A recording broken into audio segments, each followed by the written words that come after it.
I'm John Paquette from the Big East office. We have lots of Big East staffers here to help you do your job or anything you may need today, so please call on us. I'm going to explain briefly the format for today. We will have remarks from Big East Commissioner Val Ackerman and University of Connecticut President Susan Herbst. After Val's remarks, we will have a brief photo opportunity right here, right in front here. And after President Herbst's remarks, we will have a short Q&A, and I will moderate that Q&A. We have a microphone over here. We also have the ASAP transcription service, so we'll have a full transcription of today's news conference. And the media workroom, for those media who are filing stories, it's going to be the regular season Madison Square Garden workroom, and we can escort you up there if you don't know how to get there from here. So anyway, so let's get started. And first for Big East Commissioner Val Ackerman with some remarks. Val?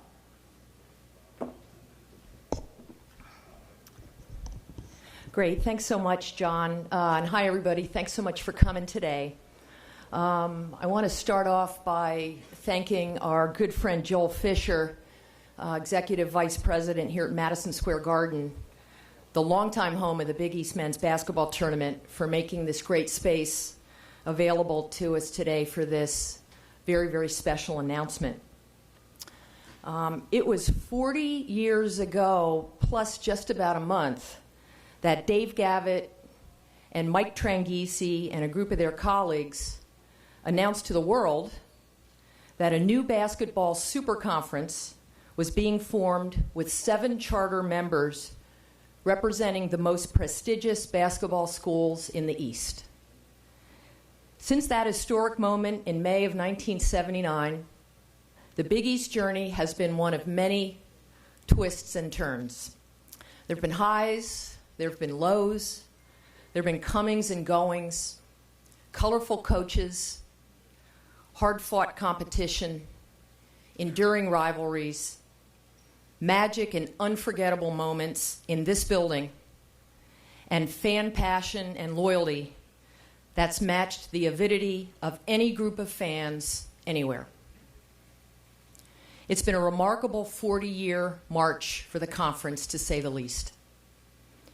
When the Big East reconfigured in 2013, our president set out to return the conference to its roots and reclaim the focus on basketball that was at the heart of Dave's vision back in 1979. But the new start was about more than just basketball for the new Big East schools. Our presidents also wanted a league where the members were colleagues and partners and collaborators who had a shared sense of purpose about the power of college sports to bring together and energize faculty, students, alums, university communities, and of course student athletes and coaches and staff in a way that very few activities on campus can. Bringing back in some measure the vibe of the Big East in its heyday was also very much on their minds. So today's announcement is a nod to both of those goals. So as we head into our 41st year, this proud and history-making conference couldn't be more excited to announce that the University of Connecticut is coming back to its original home and will once again be a Big East school. Things have gone very well for us with our 10-school lineup these past 6 years, thanks in large part to our partnership with the Garden and with Fox Sports and the outstanding performances of our coaches and student athletes. But the opportunity to add a member who's a national basketball brand that's in our geographic footprint, who has an outstanding fan base with proven support of our biggest annual event, and who brings the added bonus of having a deeply etched, shared history with us and intense rivalries with many of our schools. All of that taken together represented an opportunity that we simply couldn't pass up. A few details to confirm what's already been in the news. UConn's date of entry in the Big East hasn't been formally determined, but it wouldn't be earlier than July 1st, 2020. UConn will bring 20 sports to the Big East. We now have 22 sports that we sponsor as a conference, and the only ones that would not involve Husky student athletes are women's golf and men's lacrosse, because these are sports UConn doesn't field. As an historical note, UConn won 80 Big East conference titles in its first 34 years with our league, and so we know they'll be bringing A-game level competition when their second round with us gets underway. UConn's entry will mean that we'll move to 20-game conference schedules in men's and women's basketball, which will allow us to preserve our current double round robin format and keep us in lockstep with the other power basketball leagues that have also moved to 20-game conference formats. Given the tremendous depth of our league, we expect this will make Big East Conference play the toughest and most exciting in men's college basketball. Finally, to anticipate a possible question, we have no plans at this time to add a 12th member school. I want to thank Susan Herbst for her efforts and leadership in making this day possible. And Susan, we wish you all the best as your impressive term at the helm of UConn comes to a close in August. Our thanks go as well to Governor Lamont, Attorney General Tong, and the UConn Board of Trustees for providing the approvals needed for this move to happen.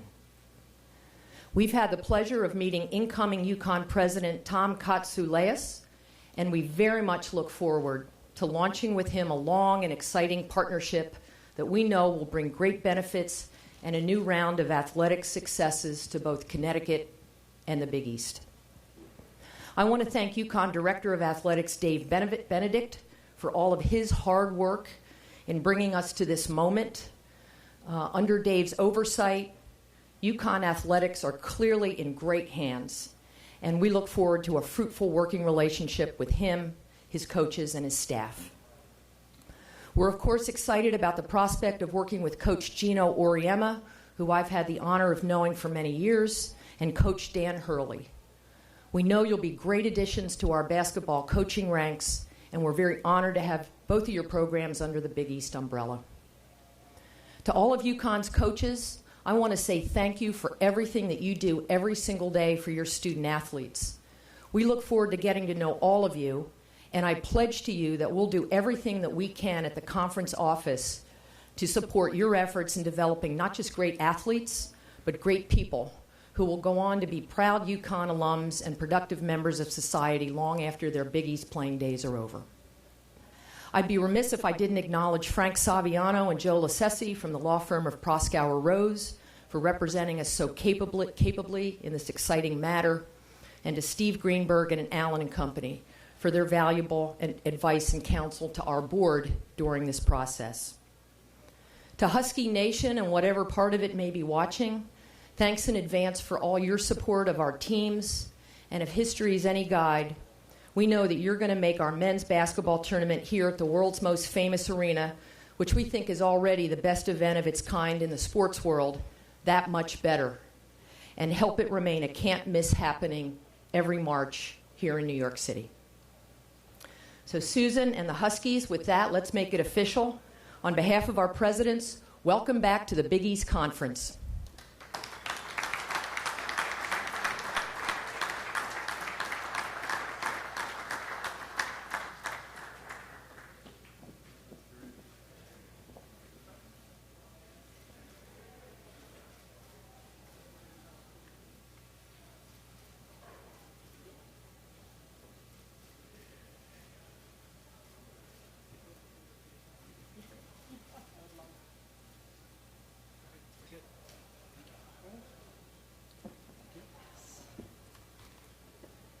Susan, you want to come say a few words? Good afternoon. First, I'd like to thank Commissioner Val Ackerman. She's amazing. She got us through this process with so much grace and so much enthusiasm, and she really understands UConn and why we belong in the Big East. All the Big East presidents, many of whom I've spoken to over the years, thanks so much for inviting us to the conference. We're absolutely thrilled. And I also want to thank the athletic directors at all the institutions of the Big East for their support and also their vision about a future that includes UConn. We in Connecticut are filled with gratitude, with pride, and with excitement. As Val mentioned, 40 years ago when Dave Gavitt started this league, he wanted a major conference that could compete on the national stage, and the Big East very quickly became a collegiate athletic powerhouse. UConn was one of the Big East's founding members, and over more than 3 decades, we really thrived there. We achieved the most incredible wins and endured the most heartbreaking losses, many of them in this building, but win or lose, we loved every second of it. And the Big East made it all possible and enabled us to become the kind of school that we are today. The competitions, our rivalries across sports, they were intense, they're passionate. Above all, they're a thrill to watch and be part of. The Big East always represented the highest order of athletic excellence. So in joining the Big East now and rejoining, UConn is coming home. History matters immensely, but today is really about our excitement for the future. As a university and also as a conference. This is a new era for us, and we enter it with real eagerness and optimism. So I want to take a moment to thank the American Athletic Conference, which has been our home for the last 6 years. The AAC is a terrific conference, great competitors. I want to thank our commissioner, Mike Oresco, and all the colleagues that I have in the AAC institutions for their partnership over the last 6 years. Many thanks to our governor, again, Ned Lamont, for his support, his insights, his enthusiasm about UConn. But most of all, thanks so much to the Big East for having us back, and we feel like we're home. Thanks, Val.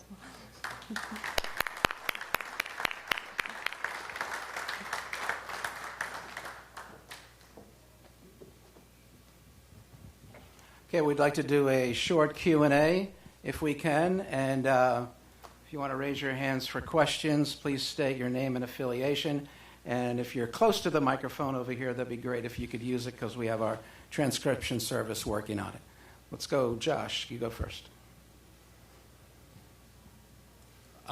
Josh Newman, Asbury Park Press. Val, with 11 teams now, has there been any discussion as to what the Big East tournament format might look like? Thanks, Josh. I think our starting point at this point will be subject to additional conversation we'll have with Joel and his team is that we could do a triple header on Wednesday. Instead of the 2 games that we've done the last few years, it would be 3, where we would play the 11 up through 6. So it would be those 6 teams playing 3, and then the winners advancing to quarterfinal day on Thursday to play the top 5 in the quarterfinal games. Other questions? No other questions? All right, out here in front, Doug.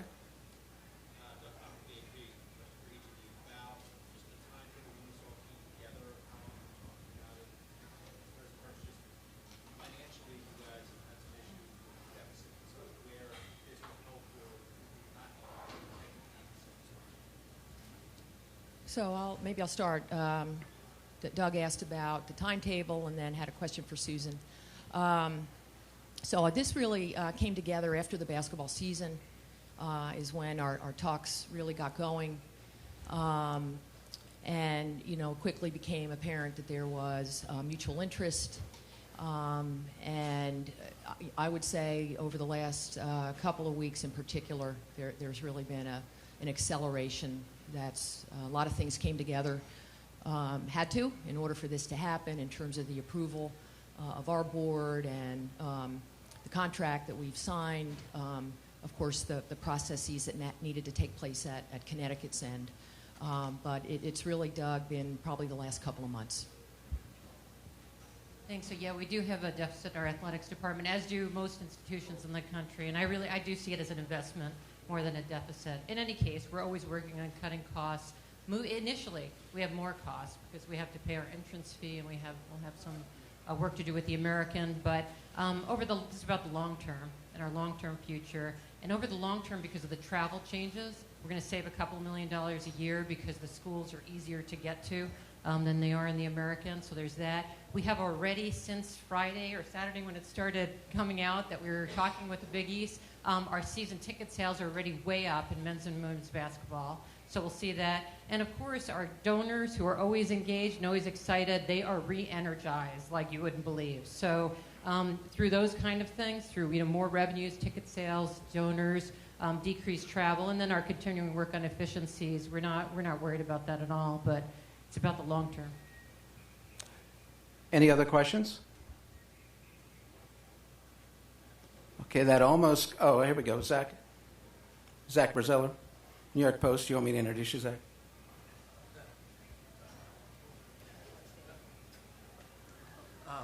Zach Braziller, New York Post. Val, did you feel like this was needed to improve the league's brand? Like, was this something you felt that you needed another big school to kind of take the league to the next level?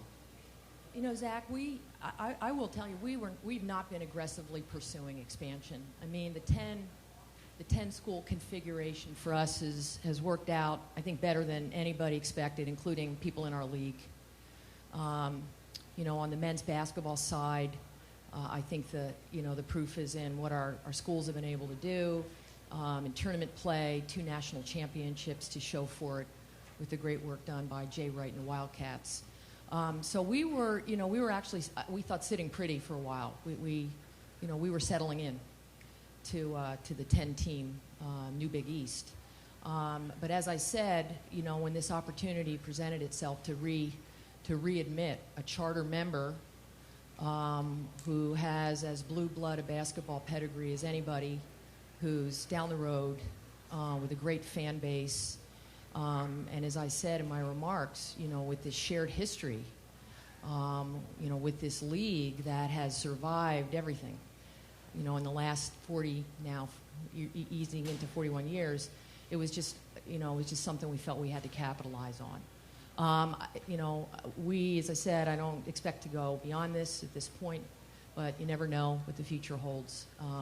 But it's a great day for the conference, and we're looking forward to being an 11-school league now. Okay, Adam?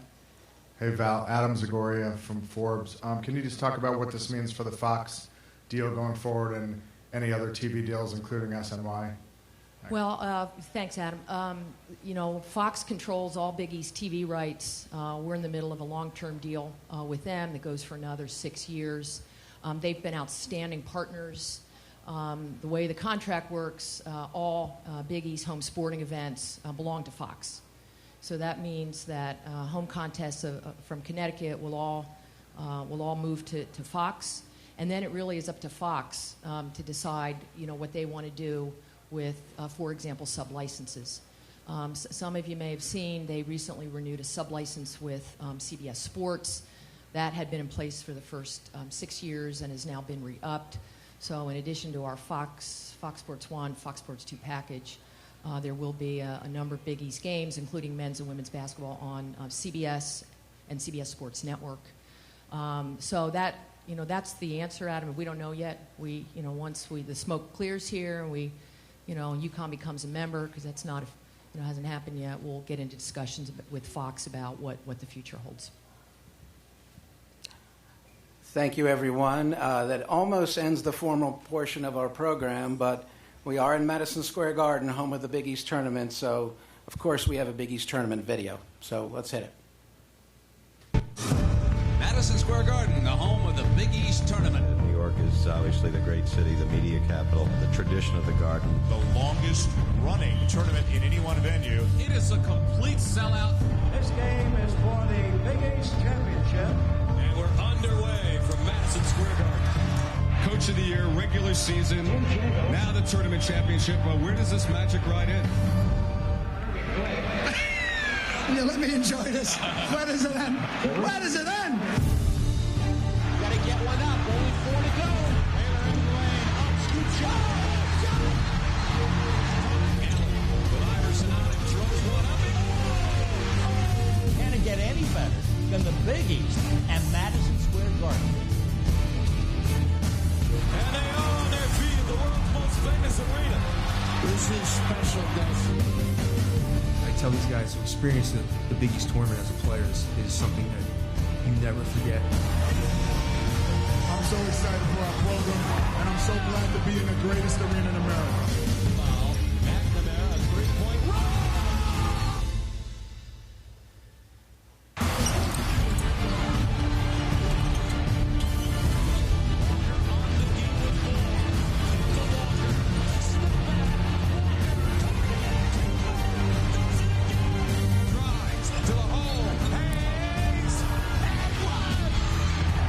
The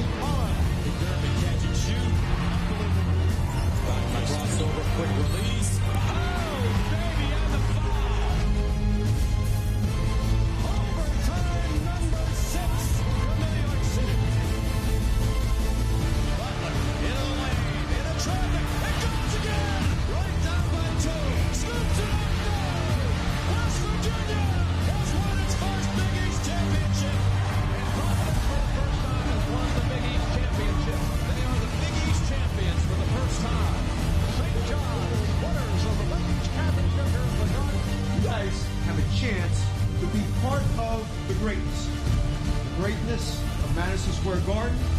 But most importantly, we have a chance to be part of the greatness of this conference. Best basketball conference in the country, bar none. Now you've worked hard. You've given yourself a chance. Go out there and be part of that greatness, son. Let's go.